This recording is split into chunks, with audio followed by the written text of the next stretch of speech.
Israeli Prime Minister Benjamin Netanyahu told the United Nations that Israel is at the cusp of a historic breakthrough leading to a peace agreement with Saudi Arabia without outlining a clear path over the significant obstacles facing such an accord.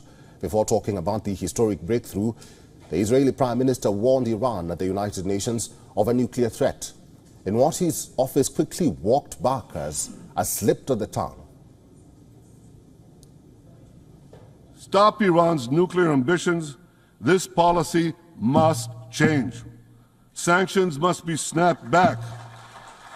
And above all, Iran must face a credible nuclear threat.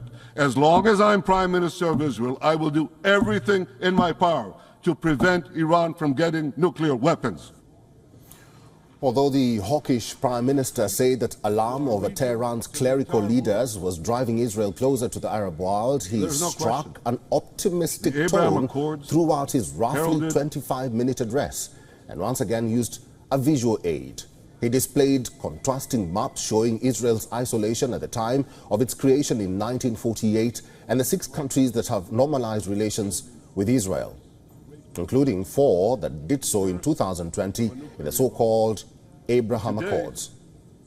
The Abraham Accords heralded the dawn of a new age of peace. But I believe that we are at the cusp of an even more dramatic breakthrough, an historic peace between Israel and Saudi Arabia. Such a peace will go a long way to ending the Arab-Israeli conflict. It will encourage other Arab states to normalize their relations with Israel. And yet, amid urging Riyadh and Washington that the Palestinians be included in the diplomacy, Netanyahu told the United Nations General Assembly in New York that Palestinians should not be allowed to veto the regional deal-making. I will do everything in my power to prevent Iran. But I also believe that we must not give the Palestinians a veto over new peace treaties with Arab states. The Palestinians could greatly benefit from a broader peace. They should be part of that process. Expectations that Israel might normalize relations with Saudi Arabia, the home of Islam's 2 holiest shrines, have been ratcheted up this week.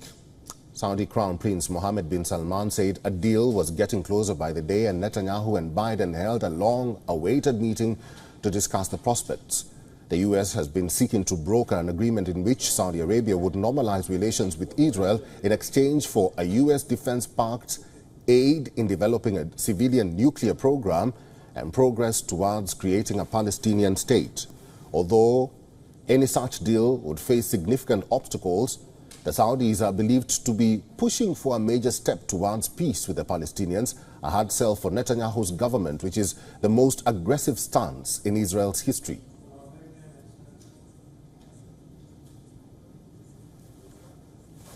WION is now available in your country. Download the app now and get all the news on the move.